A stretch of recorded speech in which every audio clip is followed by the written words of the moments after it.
orateurs, on va pouvoir passer à un jeu de questions-réponses. On va peut-être prendre une série de 5 premières questions et après lesquelles on va passer à d'autres questions. Permettez que je m'agite l'esprit, permettez que je pose à M. Magloire la question qui me vient en tête. Monsieur Magloire, j'apprends avec fierté que vous êtes médecin et par ailleurs écrivain. C'est vrai, vous confirmez. En 6 ans, de 2008 à 2015, en 7 ans, vous avez publié 6 publications. J'ai une inquiétude. Est-ce qu'il n'y a pas de danger que vous cédiez les tabliers de médecin pour devenir écrivain dans un proche avenir? C'est mon inquiétude. Vraiment, est-ce que vous allez tenir avec vos fonctions de psychiatre et de médecin psychiatre, parce que de plus en plus vous êtes plus proche de la littérature? C'est une petite question. La deuxième, dans la notice, dans la présentation qui est faite sur la 4e page du livre, vous êtes présenté carrément comme auteur. Avec beaucoup de modestie, vous ne faites pas allusion à votre rôle de médecin. Et pourtant, ça me semble quand même une fonction assez noble. Pourquoi on ne fait pas mention également de votre qualité de médecin dans vos publications? Merci. Merci. Peut-être on va le faire la prochaine fois, mais moi je me dis, quand on présente le livre, c'est celui qui écrit le livre, je mets les informations liées à ça, mais bon, peut-être que dans certains autres livres, je l'ai dit. Je l'ai dit. Ici, je ne l'ai pas dit, mais bon, je ne veux pas continuer à faire de la modestie si ça dérange. Donc peut-être qu'on l'ajoutera. Non, je suis médecin, c'est un métier que j'ai choisi, une profession que j'aime beaucoup. Et puisque je suis psychiatre, je suis très proche de la souffrance des gens et de la souffrance qu'ils ont dans le plus profond d'eux-mêmes. Je crois que j'ai accès, en tant que médecin, dans ce à quoi peu de gens peuvent imaginer. Vraiment, je ne veux pas trahir des secrets, mais quand je reçois des patients, quand je discute avec eux, c'est que j'apprends de l'âme humaine, c'est que j'apprends de ce qu'on peut ressentir au plus profond de soi-même. C'est à la fois un grand privilège, mais c'est aussi beaucoup de responsabilité. Beaucoup. Parce qu'on doit gérer ça et on doit aider les gens à se sortir de leur souffrance. Et parce que je suis si proche de la souffrance des gens, c'est aussi quelque part cette souffrance-là qui m'inspire. Et qui me fait comprendre que lorsqu'on prend une décision de très haut, on est parfois loin d'imaginer ce que cette décision peut avoir comme conséquences sur des personnes en chair et en os, en fait. Parce que quand on prend les décisions, on est au niveau macro. Moi, je rencontre les gens en tête à tête, en personne. Et moi, je vois les ravages de ce qu'on a pris comme décision. Voilà. La semaine passée, j'étais à Bukavu et j'ai beaucoup discuté avec les gens. Beaucoup. Et on ne se rend pas compte, quand on est ici, des conséquences sur le plan humain simplement, de tout ce que cette guerre, ces affrontements font. Je crois que quand on est ici, et moi qui me suis informé et qui ai lu là-dessus, c'est la première fois que j'arrivais, Et en discutant avec les gens, j'ai vu ce qui ne se trouvait pas dans les livres. J'ai vu autre chose. Et ça, c'est arrivé parce qu'à un moment, quelqu'un ou un groupe de gens, quelque part, ont pris une décision concernant une région donnée sans tenir compte des gens qui sont là.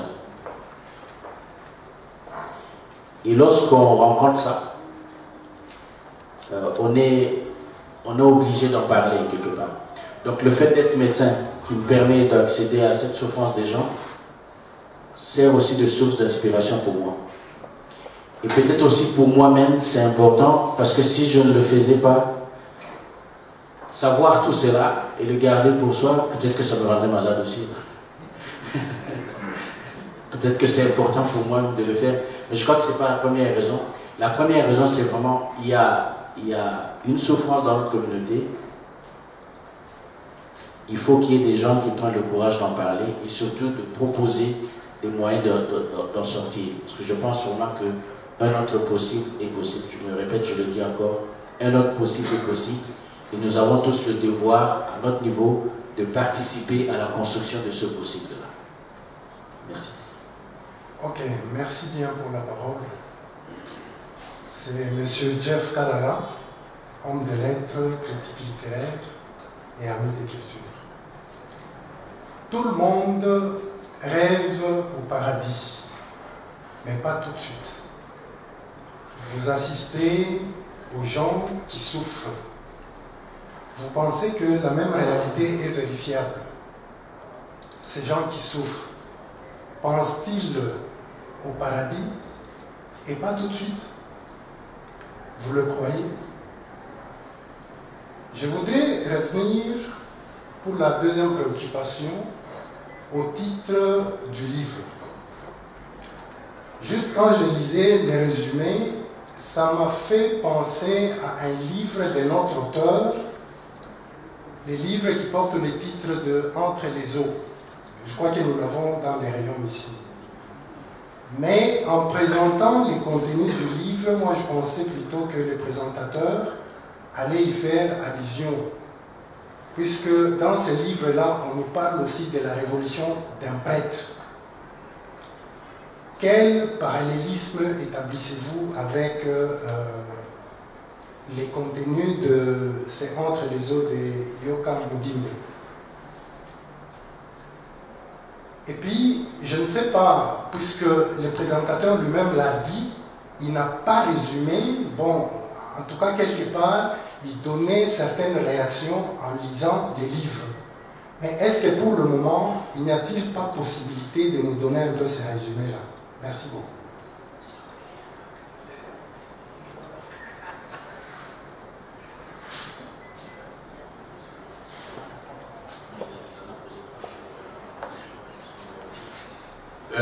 Manga va répondre aux questions qui le concernent.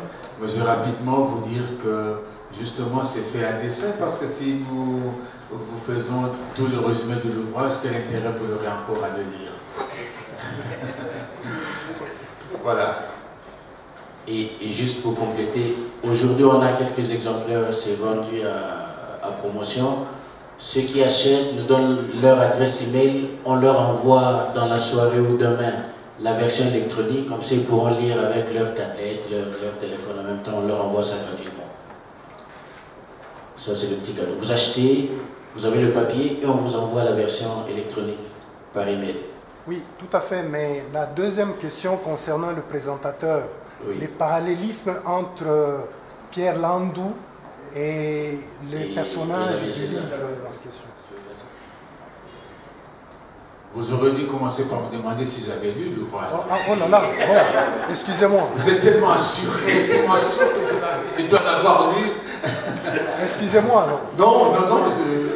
Non, je n'ai jamais lu. Je connais le livre, mais je ne l'ai jamais lu, donc je suis incapable de faire ce parallélisme dont vous avez besoin. Très bien, c'est honnête. Donc je réponds à la question qui me concernait directement à propos du paradis. J'espère que je l'ai bien compris. Vous posez la question du suicide en fait, Ça quelque paraît part. bien, oui. Et on souffre tellement. Non seulement du suicide, mais un malade peut demander l'euthanasie, par exemple. Ça veut dire que quelque part, il voudrait le paradis tout de suite. Oui, donc vous posez la question du suicide qui peut prendre plusieurs formes, plusieurs noms. On va l'appeler euthanasie, on va l'appeler mourir dans la dignité, on va l'appeler améliorer la fin de vie, je sais pas. On va l'appeler comme on veut. Je vais en parler parce que ça fait partie des questions qu'il y a dans le cours que j'enseigne. Le suicide, c'est une des conséquences, c'est la conséquence ultime de la dépression. Ça, la plus grave conséquence de la dépression, c'est que la personne se suicide. Et il se fait que chez nous en Afrique, on a épidémiologiquement peu de cas de suicide comparativement en Occident. Et chaque fois qu'on enseigne ce cours, la question vient, mais pourquoi est-ce qu'il y a moins de suicides chez nous? Puisqu'il n'y en avait pas. Pendant longtemps, on a même cru, il y a des livres qui ont dit que les Africains ne déprimaient pas.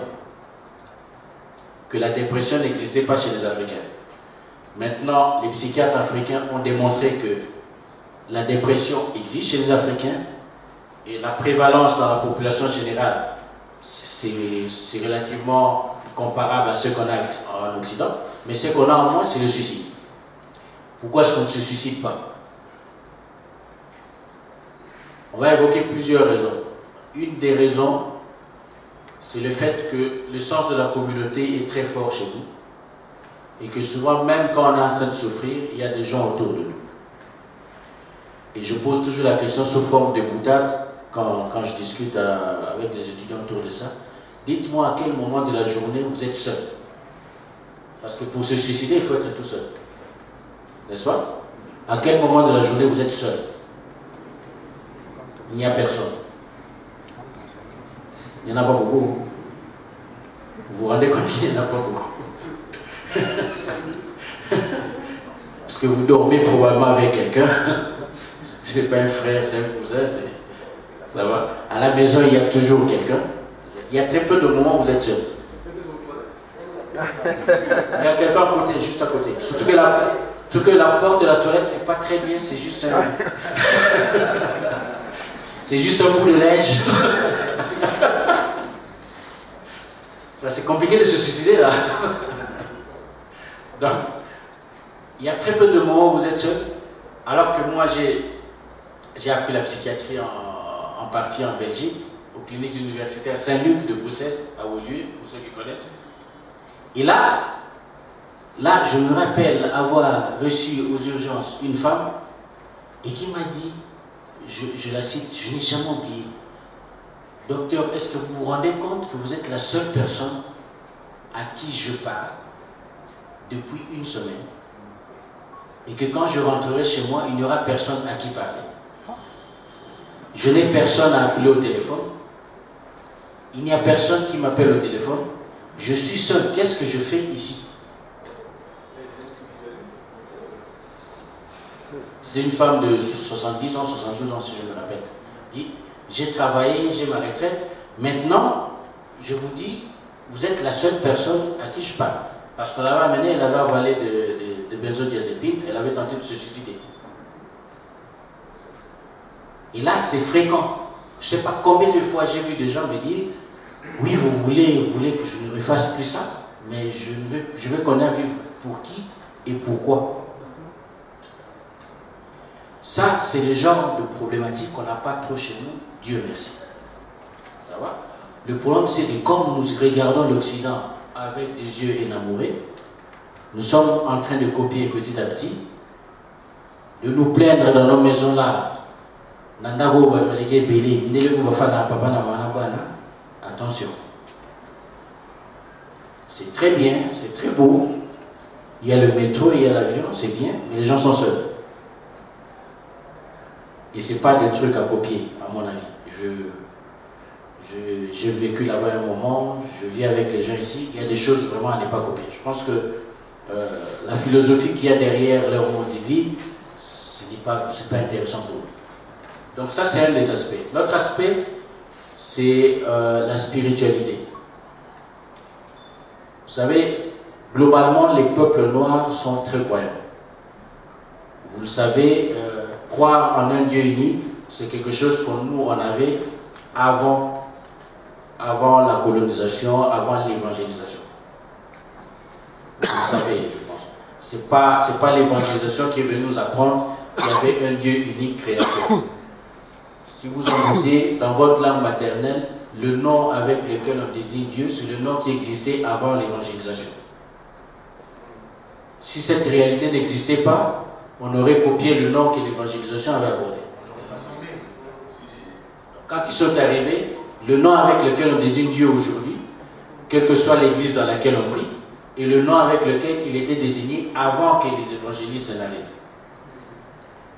Donc il y a cette spiritualité, et elle est là dans notre religion, dans nos religions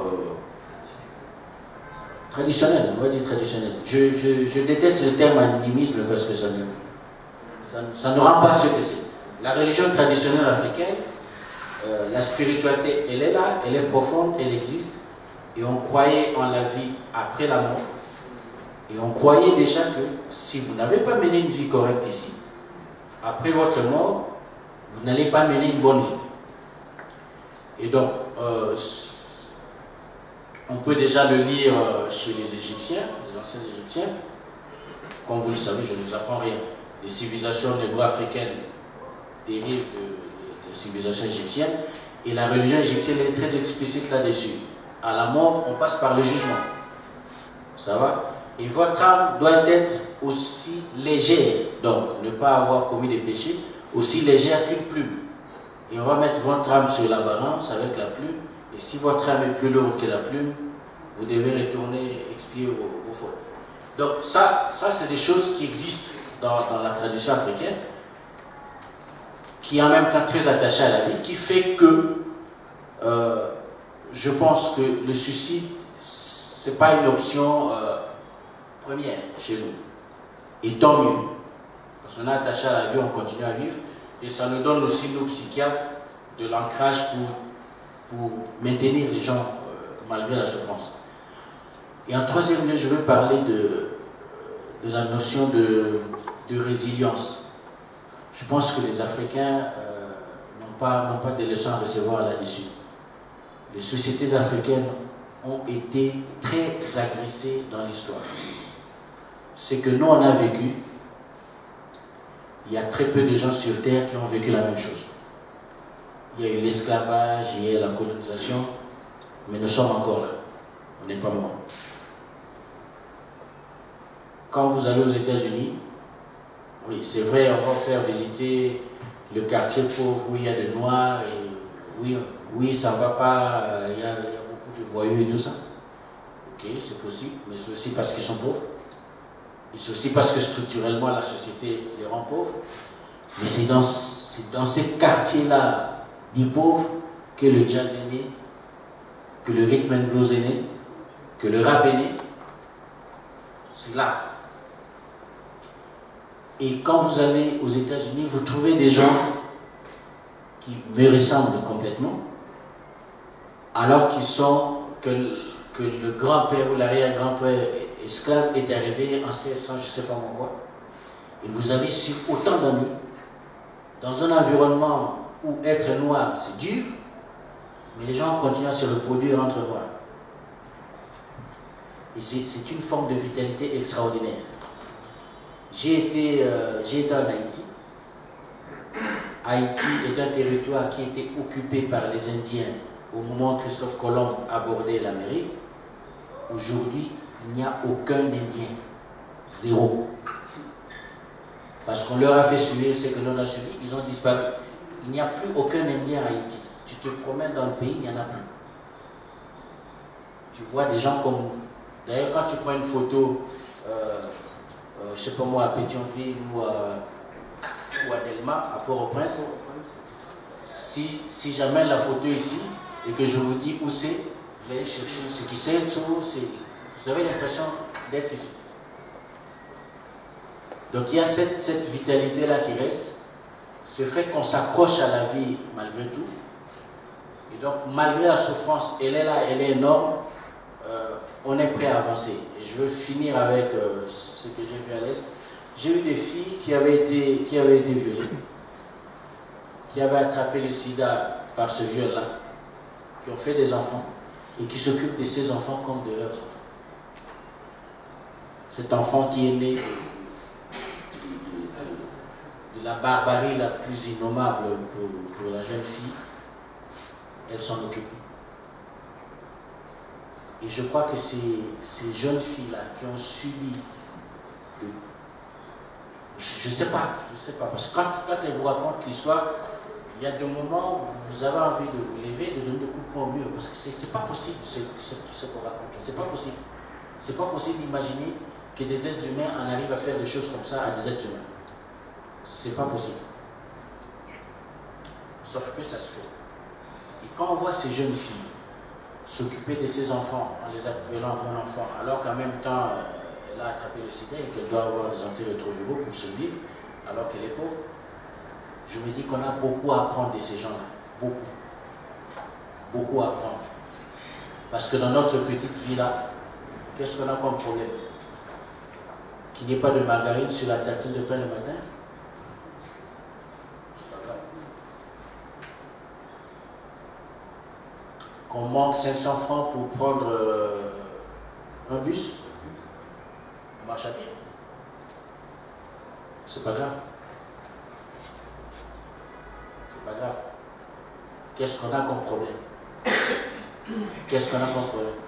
Que sa fille ait été engrossée par le fils du voisin? Il multiplie la lignée, c'est pas grave.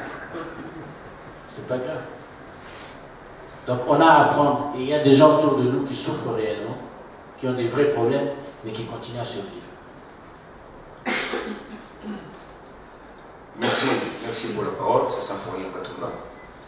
Je suis journaliste provocateur, chercheur, moraliste. J'ai deux préoccupations. Merci pour l'ouvrage. Un long chemin, on l'attendait parce qu'il y a un report de la date à laquelle il fallait que nous puissions vous suivre attentivement avec cette intelligence qui nous apprend beaucoup de choses. Mais alors, votre ouvrage, pour moi, je comprends deux volets. Le premier volet, le chemin qui mène à destination. Quelles sont les embûches croisées dans ce long parcours? Deuxième volet, le paradis que chaque être humain lutte ici sur terre pour franchir le paradis.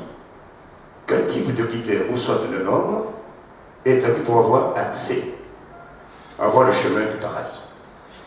Je vais chuter pour la deuxième préoccupation, c'est une préoccupation de curiosité. Le chemin du paradis suscite une grande curiosité de tout le domaine, qui représente un public laïque. Mais l'Église catholique regarde curieusement avec un œil jaloux. Est-ce que l'Église catholique a contribué en synergie, en sorte que vous faites allusion à un prêtre écrivain universel? Je vous remercie.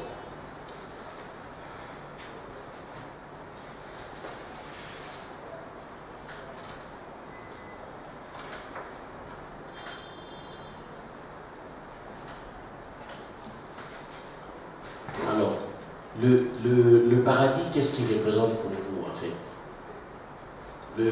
L'image qu'on a du paradis spontanément, je pense qu'on voit le jardin d'Éden avant le péché. C'est un peu ça qu'on a en tête. Tout va bien, tout est beau, tout est harmonieux.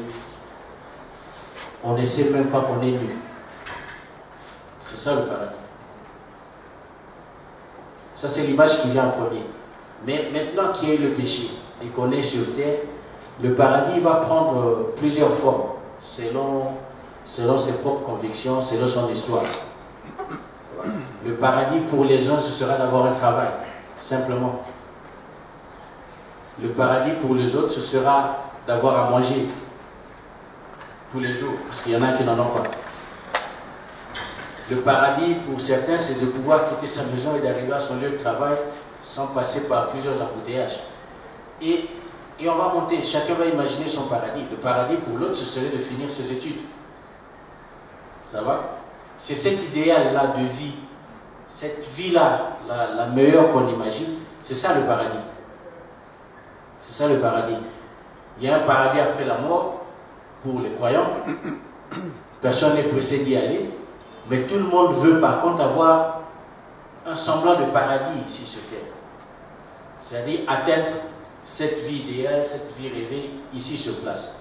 Et c'est pour ça qu'on se bat. Et vous vous rendez compte que pour ce petit paradis-là, ici sur terre, ce n'est même pas le grand paradis, les embûches, il y en a. Il y en a beaucoup. Finir les études, c'est pas gagné. Avoir à manger, simplement pour ces 3 ou 4 enfants, c'est pas facile. Ici, il faut se battre. Il faut se battre. Et le paradis, en fait, c'est ça. C'est les chemins qu'on va prendre pour atteindre l'idéal qu'on veut. Vous savez, à l'époque du marxisme triomphant, les étudiants évoquaient l'eschatologie du grand soir. Ce moment-là où le monde serait tellement bien qu'il n'y aurait pas de guerre, qu'on serait dans la fraternité. On est en train de chercher ça. Moi, j'ai l'impression que depuis que je suis né, le nombre de guerres augmente plutôt. Quand on était gamin, quand on suivait les infos, la guerre c'était Iran-Irak dans les années 80. À part ça, dans les infos, il y avait quelle autre guerre? Je pense qu'il n'y avait pas grand-chose. Maintenant, quand on donne les infos, on a la guerre en Syrie, on a la guerre en Israël, on a la guerre en Ukraine, et on a Boko Haram pas loin de chez nous. Le nombre de foyers de tension, il ne fait qu'augmenter. Donc on s'éloigne de ce paradis-là qu'on cherche. Et ici, plus proche de nous, qui n'a pas ce sentiment-là qu'on vit dans une sorte de gâchis? Qui n'a pas ce sentiment-là? Il n'y a rien qui manque. On a le soleil, on a la pluie, on a les terres arabes, on a les hommes. Il n'y a rien qui manque en fait pour avoir un paradis ici. Le plus que de manger, le boire.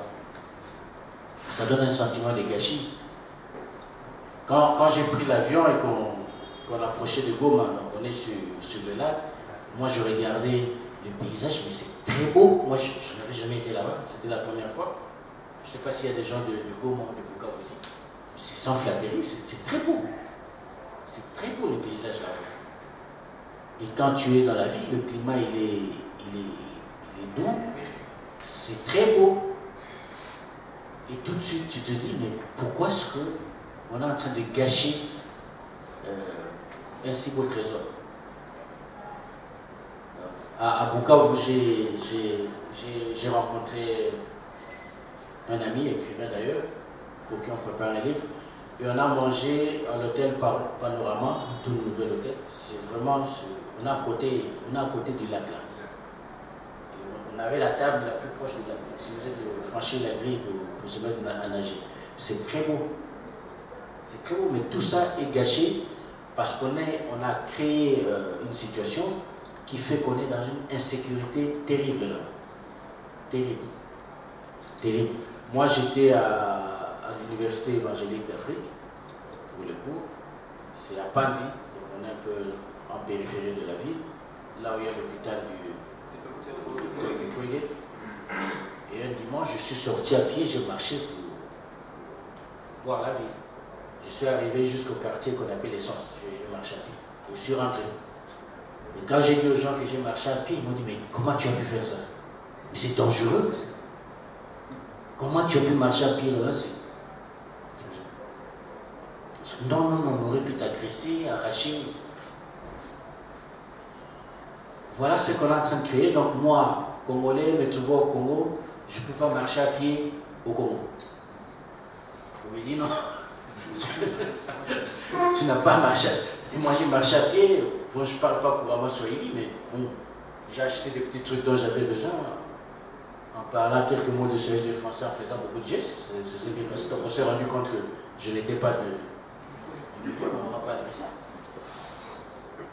Mais on construit comme ça une situation dans laquelle finalement on va avoir très peur d'aller vers nos frères et nos sœurs, et on est en train de détruire ce petit paradis-là qu'on devrait atteindre. Donc c'est un peu ça l'histoire. Mais j'ai quand même envie de marteler, oui, même si ça ne va pas, on peut le construire ce paradigme. Je suis quand même quelqu'un d'optimiste. Je pense que c'est possible. Mais il faut à un moment qu'on prenne conscience qu'il y a un gâchis, qu'il y a un gaspillage et qu'il faut changer. Et qu'il faut changer les choses. Et ça, c'est à nous de prendre cela en main et d'en faire notre problème. On peut mener sa vie tranquillement, on se lève le matin, on va faire son travail, on rentre, on s'occupe de sa femme et de ses enfants, et puis la vie s'arrête là. On peut faire ça.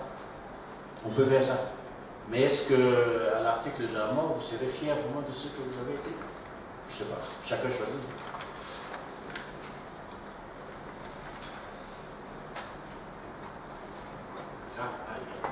Oui, merci. Merci beaucoup de mon côté. Merci les filles avec les statuts. Vous avez travaillé. Pépito a parlé de prétexte. Alors, c'est plus facile pour moi de parler, de créer un livre avec des personnages membres de l'Église catholique parce que j'ai été élevé dans cette culture-là. Mais ça aurait pu être un pasteur, ça aurait pu être un imam.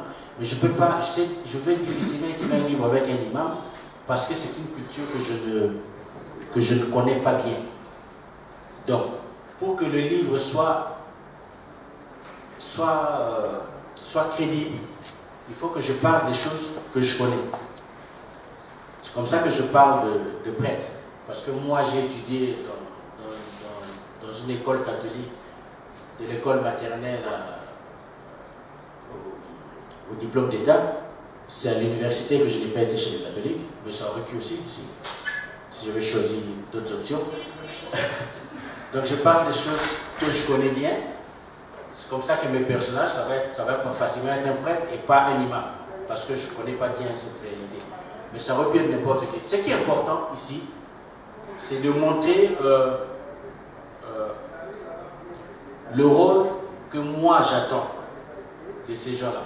Vous savez, un pasteur, un prêtre, un imam, a chaque semaine un auditoire d'une centaine de personnes. Ça va? Le dimanche à la messe, dans la plupart des églises, vous avez 100 personnes. On a une messe. Je crois que c'est le minimum. Ok? Donc, quand vous avez 100 personnes qui vous écoutent chaque semaine, c'est vrai pour le prêtre, c'est vrai pour le pasteur, c'est vrai pour l'imam ici un peu moins. Quand vous avez 100 personnes qui viennent vous écouter chaque semaine, ça va? Dans un pays qui a des problèmes comme le nôtre, de quoi vous parlez? Vous parlez de l'âge auquel Abraham est décédé, les gens s'en foutent. Pensez que les gens en ont besoin. C'est un point de vue, hein. C'est très personnel ce que je dis. Pensez que faire un discours sur la bonté des dieux en restant dans l'abstrait, c'est vraiment de ça que les gens ont besoin. Non.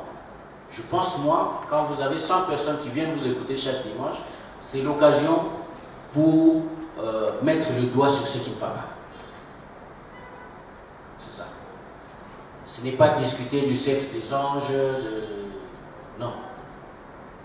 Malheureusement, on a tellement peur, peut-être à raison aussi, parce que l'environnement peut être très violent. Et les pasteurs, les prêtres, les imams ne s'engagent pas. Ça va? Quand vous êtes dans une messe, on parle des choses légères, je vais dire. C'est important. C'est important de vérifier que tout le monde sait réciter les 10 commandements. Ça va? Mais c'est important de rappeler aux gens que ne pas voler, c'est aussi ne pas prendre l'argent dans la caisse de l'État, comme tel l'a fait. Et ce n'est pas seulement tu ne voleras pas comme un concept là en l'air.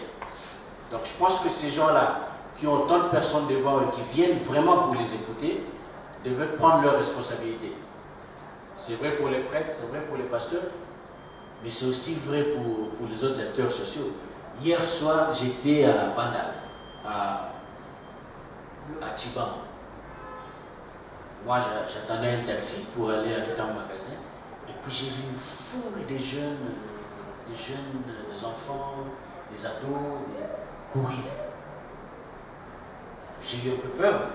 Et puis en fait, ils étaient contents parce que ça a été relaxé. Ça a embouteillé la route. Et moi, en les regardant, je me suis dit, mais est-ce que ça se rend compte de l'influence qu'il peut avoir sur autant de gens qui ont bravé les voitures, qui se sont mis au-dessus de... Non, c'était impressionnant. Donc je me dis, si ce gars-là donne un mot d'ordre, il y a des gens qui vont suivre. Je me suis dit ça. C'est quand même extraordinaire. C'est pas qu'on me raconte, j'étais là. Les gens, ils sont passés autour de moi, me bousculant presque. Donc si ça dit quelque chose, ces gens-là, ils vont suivre. Parce qu'ils sont venus à pied de la prison et rentrés dans les quartiers au bas fond là, vers au-delà de la rivière de Péléné, qui allait vers Kambouk et tout ça. Et c'était pas des fils de riches, hein, c'était des gens pauvres. Alors, quand tu es dans cette posture-là, et que tu ne dis pas aux gens ce qu'il faut vraiment dire par rapport à la situation que l'on vit, pour moi, tu passes à côté. Tu passes à côté. C'est aussi vrai pour moi. Je suis prof à l'université maintenant, donc j'ai des étudiants. Il faut suivre le programme, c'est vrai. Mais il y a des moments où on prend quand même le temps de leur dire certaines choses. Il faut le faire. Et je crois que c'est ça qu'ils vont retenir. Et ça, c'est plus important dans leur vie. Je crois que j'ai... Merci. Merci. Donc, je disais que je m'appelle Massoud Gouré, religieux et écrivain. Nous sommes ici dans le cadre, selon la brochure qui est éditée par le Centre Wallonie Bruxelles, dans la rubrique Plaisir d'écrire. C'est vrai, il y a un plaisir à écrire, mais surtout à être lu. Parce que vous écrivez, vous n'êtes pas lu, et ce serait plutôt triste. Mais aussi une responsabilité. Parce que quand vous écrivez, comme a dit Magloire, ça doit relever des faits sociaux, la situation que les gens vivent, de sorte que quand vous lisez, et ça vous réconforte, mais aussi ça vous pousse à l'action. Ça vous pousse à l'action dans le sens que vous devez améliorer votre vécu et votre environnement. Et quelqu'un a dit, et là-dedans, quand vous lisez le livre ici, il y a des étudiants qui, à l'université, dont parle Magloire dans le roman, normalement auraient dû satisfaire, mais ne l'ont pas fait parce que le recteur, il fabrique lui-même des délibérations ou des pré-délibérations, des post-délibérations, délibération sur délibération pour faire passer les siens et surtout les siennes. Et certains étudiants ne se suscitent pas. Alors que vous avez fait votre session, vous êtes sûr que vous êtes dans le bon et on affiche les résultats. Et non seulement vous n'êtes pas passé en première session, même pas en deuxième session, votre nom ne figure pas. Il faut introduire recours sur recours, il faut payer et on ne se suscite pas. Il a dit, entre autres raisons, le sens de la communauté.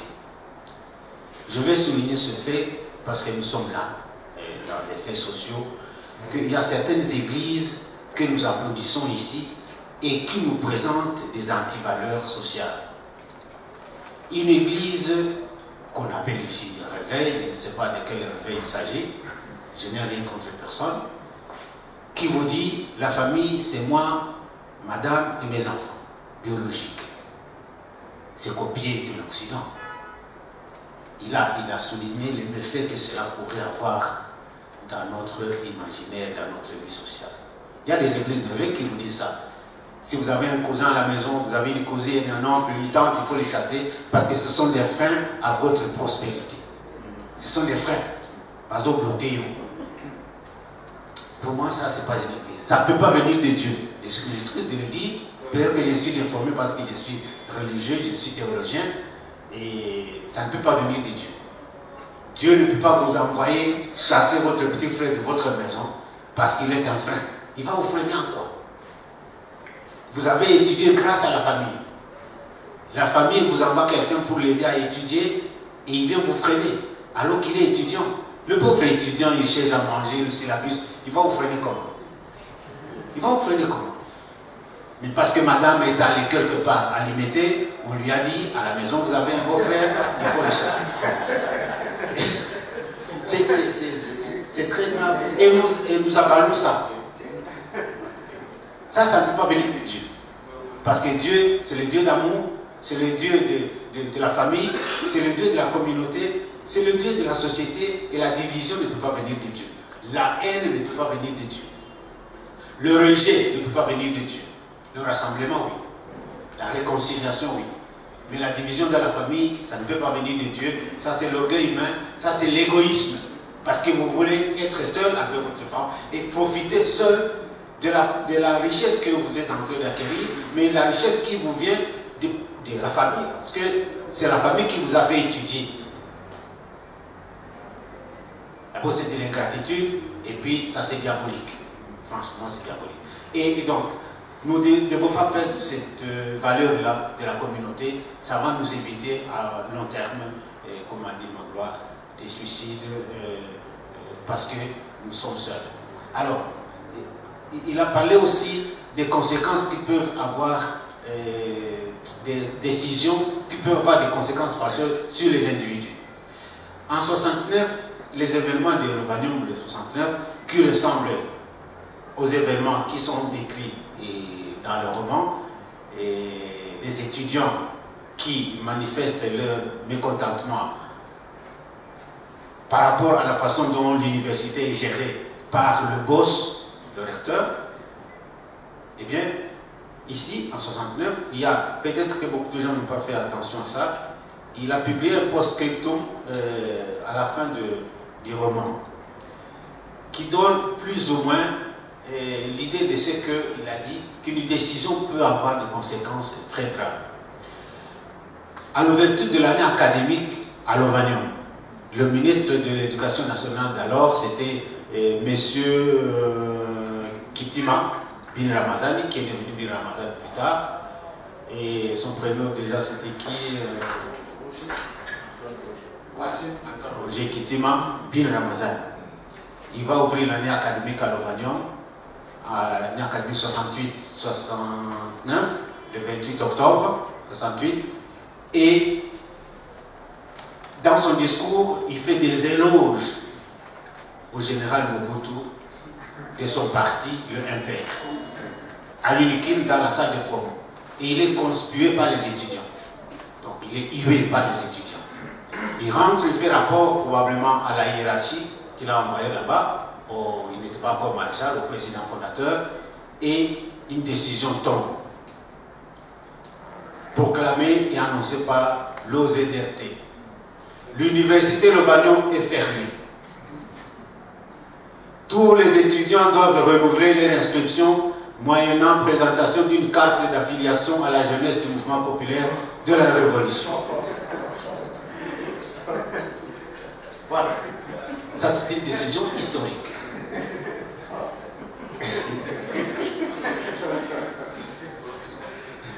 On pense que l'histoire est récente. Ce que nous vivons ici, on croit que nous venons d'inventer la roue. Non, on n'a rien inventé. Alors vous imaginez le remue-ménage que ça devait avoir pour que chacun aille chercher une carte d'affiliation à l'USP, la présenter pour renouveler son inscription. Ce n'était pas automatique. Je vais en G2, G3, non, ce n'est pas automatique. Vous devez montrer votre carte.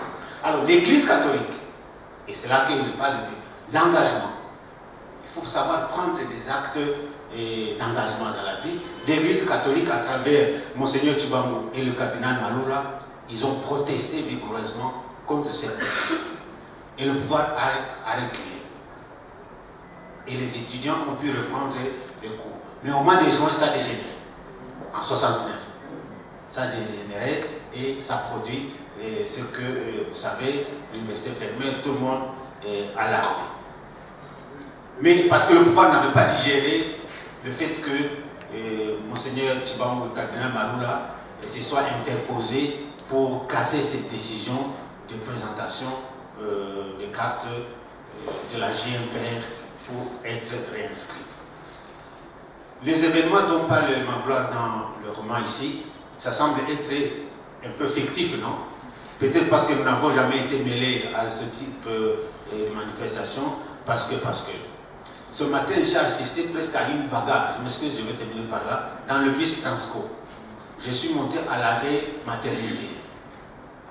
Et en entrant, puisqu'il n'avait plus de place assise, je suis allé juste derrière le chauffeur et j'ai trouvé des jeunes gens, avec un monsieur en civil et 2 militaires, presque en train de se bagarrer. Parce que les jeunes gens là, j'ai compris, j'ai posé la question, ils avaient dit, ah, pour un abisopé. Alors il y a un militaire qui l'a dit, Ndeko, tu parles de ça parce que tu n'as jamais été confronté à la guerre. Demandez-moi, je suis militaire, j'ai vécu pendant 6 mois sans voir un village, sans voir un être humain, parce que j'étais perdu dans la forêt. S'il y a la guerre ici à Kinshasa, pendant 2 mois, tout le monde a bien.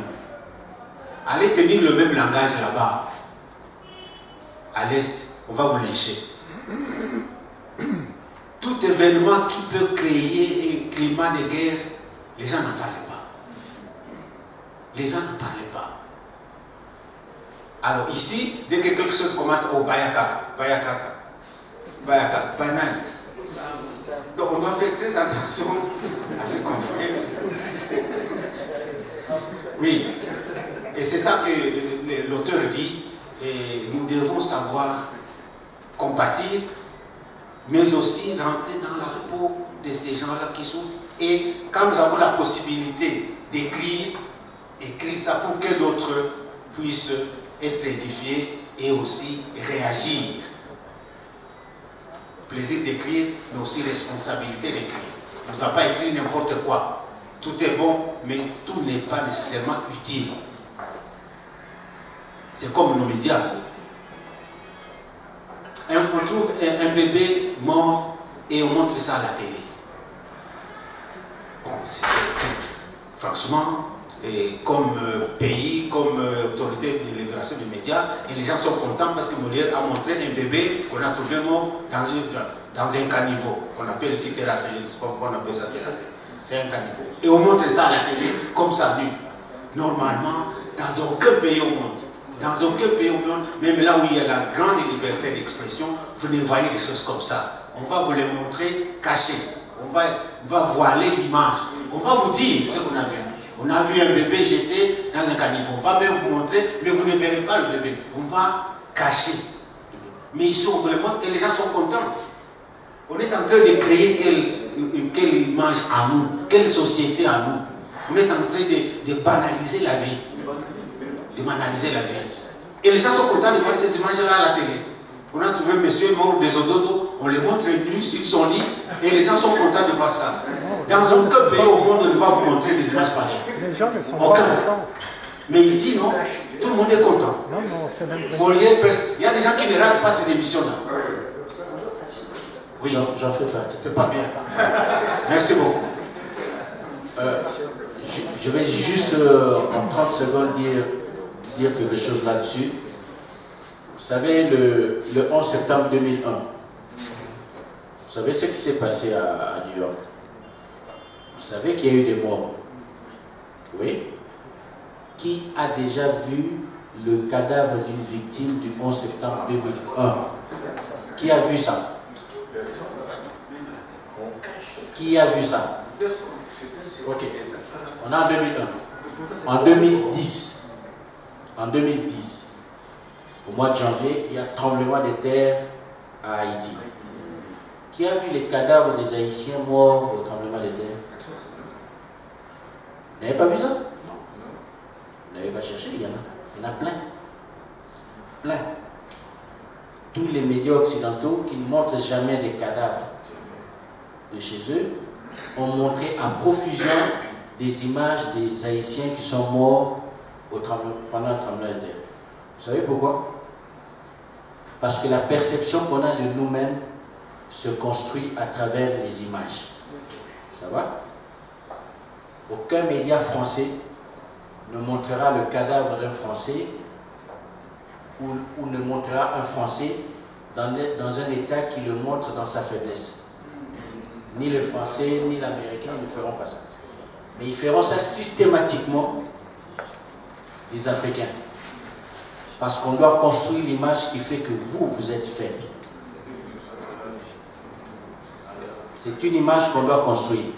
C'est comme ça que lorsque Kadhafi est attrapé, on diffuse les images de sa situation. Moi j'étais en Belgique. Alors qu'en même temps, quand je regardais le journal télévisé de Belgique, et qu'il y avait un mort même écrasé par tram et tout ça, le journal annonce et puis ils vous disent la violence de ces images nous interdit de les diffuser. Mais le même journal télévisé a diffusé la violence des images d'un Kadhafi qu'on continue. Donc on a une grosse responsabilité, nous-mêmes. Et il faut savoir que si nous ne prenons pas le temps de parler de nous-mêmes, nous, dans ce que nous avons comme problème, nous en discutons, c'est pas grave, on le fait, parce qu'il faut le changer. Mais aussi parler de nous-mêmes dans ce que nous avons de grand. C'est un devoir. C'est important. Comment voulez-vous que vos enfants soient attachés à votre pays si tous les jours, du matin au soir, quand on parle de l'Afrique, c'est la catastrophe? Moi, je vois le temps que j'ai passé en Europe, quand je vais, c'est le drame des familles africaines là. Parce que les enfants naissent et grandissent là-bas. Quand ils regardent le journal télé et qu'on parle de l'Afrique, c'est la misère, c'est la famine, ces enfants, ils finissent par détester l'Afrique. C'est normal. Je ne suis pas africain, je ne suis pas congolais. Il y a 2 semaines, il y a un gamin là qui joue au football avec lui, qui a fait un tweet là où il disait qu'il est noir par la faute de ses parents. C'est plus d'1 mois déjà. Il a écrit ça. S'il est noir, c'est par la faute de ses parents. Il est belge, il n'est pas congolais. J'ai envie de dire. Je n'ai pas retenu le nom. C'est lui qui joue à Marseille. Non, il y a quelques semaines là. Mais lui aussi, il a dit à peu près la même chose. Il ne faut pas jamais prendre. Mais ce gamin, c'est que quand il s'est réveillé le matin, les seules images qu'il a au niveau de l'Afrique, c'est des images négatives. Donc ça, on le construit. Et ce n'est pas par hasard, que nous avons ce complexe-là par rapport à l'occidental. C'est quelque chose que l'on construit brique après brique. Et nous-mêmes, quand on ne fait pas attention, nous participons à cette construction-là.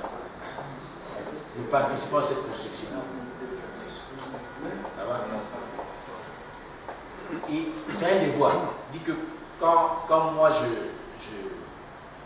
quand je voyage, j'essaie de prendre des photos de choses qui sont bien ici. Et j'arrive, je montre. Ouais, c'est vrai qu'il y a des problèmes, mais voilà aussi ce qu'on a. J'amène la musique d'ici. Ça, c'est ce qu'on danse aquí. C'est ce qu'on a dans la fête. S'il y a une fête, j'ai ma caméra, je fais. Oui, c'est vrai, c'est difficile, mais les gens peuvent être heureux. C'est important. C'est important. Et nous-mêmes, nous participons à ça. En recherchant un sensationnalisme, parfois à la limite. Donc moi, je regarde beaucoup Molière justement pour ça. Pour pouvoir, j'espère qu'on va faire un petit livre aussi là-dessus. Je regarde ça régulièrement. C'est moi pour montrer que les gars, ils ne se rendent pas compte de ce qu'ils sont en train de faire. Ils ne mesurent pas. Je dis que vous allez filmer un malade mental, un schizophrène, qui présente ce qu'on appelle en psychiatrie une catatonie. C'est-à-dire que quand on est schizophrène, on est dissocié. Et il y a des moments comme ça, un malade schizophrène peut prendre la même position. Ça peut même être une position inconfortable, et puis il reste comme ça. toute la journée en train, par exemple, de regarder le soleil. Donc, tu passes à 7 heures, tu le trouves là. Tu passes à 8 heures, tu le trouves dans la même position. C'est vrai que c'est intriguant. Bon, moi, je suis psychiatre, je sais que ça fait partie des manifestations de la maladie. Il faut le soigner. C'est même une urgence psychiatrique. Maintenant, un journaliste arrive avec sa caméra, il filme dans la complaisance, il filme sur tous les plans, et puis il se pose la question, tu as battu ce que j'ai bloqué au Tony. Ça se passe où? Ça se passe à Matete. À Matete. À côté, il y a un centre de santé mentale, ça s'appelle Téléma. Pas loin, il y a le CNPP, Université de Kinshasa.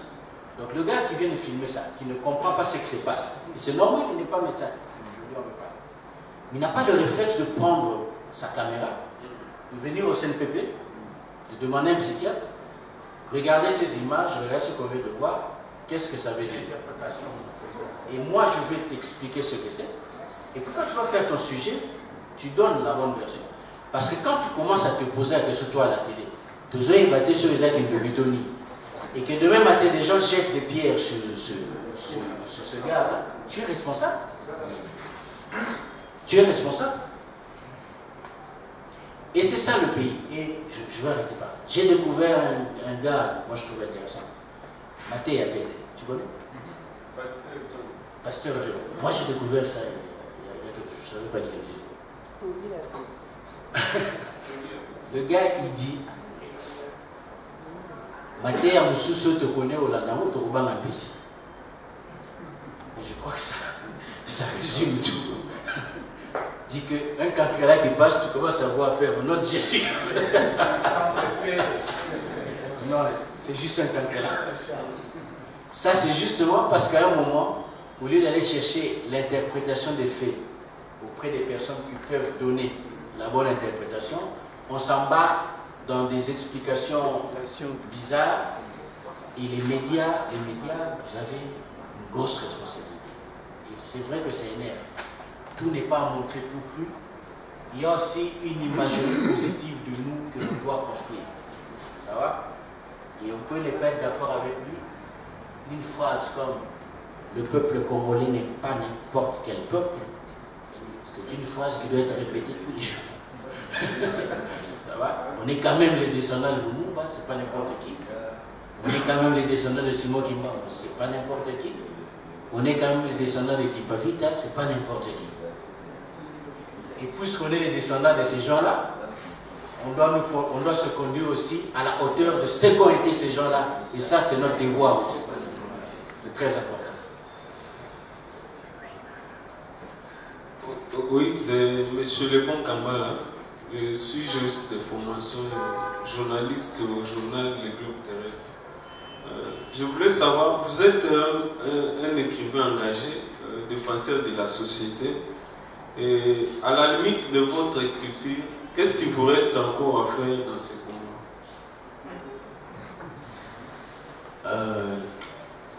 Vous savez, les termes sont dangereux. Moi, j'écris des livres qui sont ancrés sur la société. Mais je ne sais pas si je suis un défenseur ou... Je n'ai pas de haut fait d'œuvre. Je suis prof à l'université. Ce que j'essaie, c'est de bien faire mon devoir. C'est-à-dire, par exemple, ça a l'air tout simple, mais voilà, il n'y a pas d'histoire de corruption dans les cours que moi je donne. Il n'y a pas de favoritisme, il n'y en a pas, il n'y en aura pas. Et mes étudiants savent. Si c'est des choses qui existent, ils savent qu'on ne va pas aller chez lui. Ça, on sait. On sait que le cours, c'est assister au cours, c'est voter, faire ses TP normalement, c'est voter. Et quand tu as tes points, moi, le plus grand plaisir, c'est que tout le monde devienne serein. Là, je sens que j'ai fait un travail. C'est triste de voir une grille de côte, tout le monde a échoué. Là, ça, c'est des petites choses que je peux faire. Donc, je le fais à mon niveau. J'essaie d'être le plus honnête possible. Mais je ne veux pas prendre une veste qui... Tu vois, je n'ai pas organisé des marches, je n'ai pas fait de... Mais mais je suis dans cette société, j'essaie de faire le mieux possible dans cette société et j'essaie de toucher du doigt ce qui ne va pas, tout en montrant toujours, c'est-à-dire que quand vous lisez, il y a toujours l'arrière-fond sur lequel il y a des choses qu'on peut faire et qu'on peut se mettre à 3 à 4 pour le faire déjà. C'est un peu tout ça. Mais après, si ça suffit pour être appelé défenseur de la société.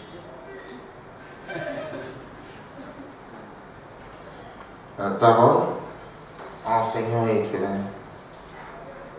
En lisant d'abord le titre du livre, nous disons le chemin du paradis. Le chemin, c'est que dans le livre, il y avait aussi une marche, toute une série d'actions. Pour aller quelque part, il faut emprunter une route et on le fait par la marche.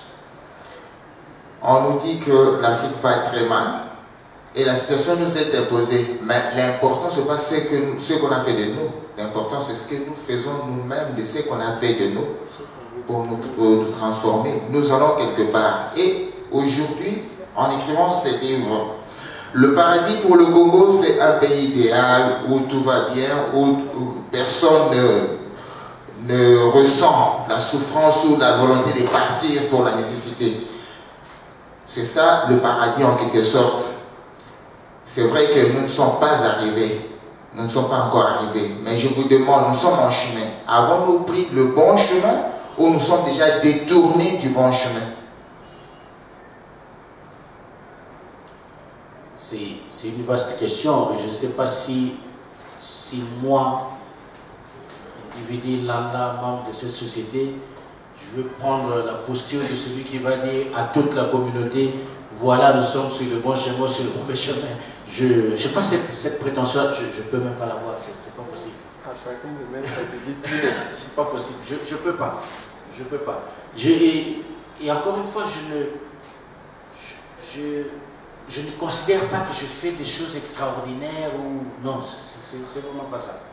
Je pense que chacun d'entre nous, là où il est, peut faire des choses qui vont faire avancer la société. Je pense aussi qu'il y a des gens qui, par leur position, sont dans une posture où ils peuvent influer sur la société. C'est des responsables politiques, c'est des grands leaders sociaux, religieux. Ils sont dans une position où ils peuvent amener un plus grand nombre. Et ceux-là doivent se poser des questions. Après, mais je ne veux pas me faire la langue de bois. Je vais quand même répondre à la question. Je pense que la clé se joue au niveau de l'éducation. J'ai dit beaucoup de choses souvent avec mes amis pour rire. J'ai dit, vous savez, le jour où on met ses pieds à l'école maternelle, le premier jour là, c'est ce jour-là que tout est foutu. Pourquoi? Parce que si l'école ne te forme pas dans ce qui est utile pour la société, tu es un danger. Parce qu'en plus, tu as un diplôme. Spontanément, les gens vont aller vers ceux qui ont étudié parce que vous êtes supposé savoir. Mais si toi, tu n'as pas appris ce qu'il fallait apprendre pour la société, vous voyez ce qu'on est? C'est ça le drame de l'intellectuel africain. Parce que souvent, il va à l'école qui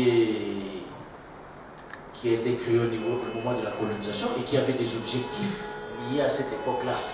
Mais je ne suis pas sûr qu'en Afrique, on ait réussi à transformer les objectifs de l'école, à les dévier de ce que la colonisation avait prévu. Donc ça forme un type d'homme qui est prédisposé ou formaté à travailler contre l'intérêt fondamental de sa société. C'est ça les dangers de la formation chez nous. Et le plus gros danger, c'est nous. Hein. J'ai une thèse de doctorat. Mais si tu as fait une thèse de doctorat qui fait de toi un suppôt de l'impérialisme, c'est la catastrophe. Donc il faut qu'à un moment tu aies pris conscience de ça pour que tu changes. Et donc ça, pour moi ça se passe à l'école. Ça se passe à l'école. Quand moi j'étais à l'école primaire et qu'on m'a fait retenir que l'objectif de la colonisation c'était de nous amener à la civilisation.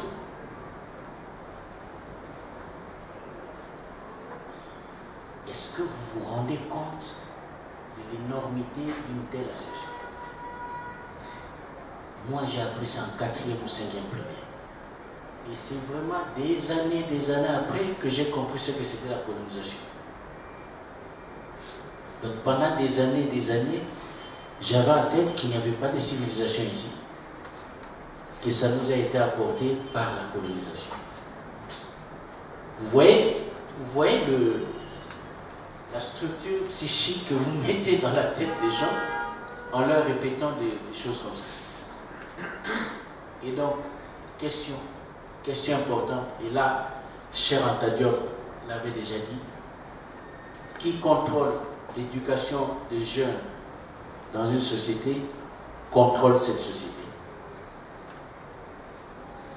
Question, les livres scolaires que nous avons utilisés, que nos enfants utilisent, qui les fabrique, qui les imprime, qui les distribue? Parlez, il n'y aura pas de réponse. Qui fait ce livre-là, fait de vous ce qu'il veut. Je vais juste terminer avec un petit témoignage à propos de ce que le docteur Magloire vient de dire. Vous savez, moi, quand j'arrive à l'INA, la première fois, on me parle d'un professeur, on me dit, chez lui, on ne dépasse jamais 5,5 sur 10. C'est le professeur Moussima. Pas professeur, on l'appelait comme ça, professeur Moussima. Non, chez Moussima, on ne dépasse jamais 5,5. Bon, ok, on peut atteindre 6. J'ai enseigné l'histoire de l'art. Et il enseigne aujourd'hui. Alors, première interro, je dis, mais comment est-ce possible? Comment on ne peut pas dépasser 6 chez lui? C'était un vrai problème chez moi parce que je m'imaginais pas en train de ne faire que 5,5 ou 6. C'était impensable. Alors, première interro, il pose la question. Il cite un certain nombre de civilisations.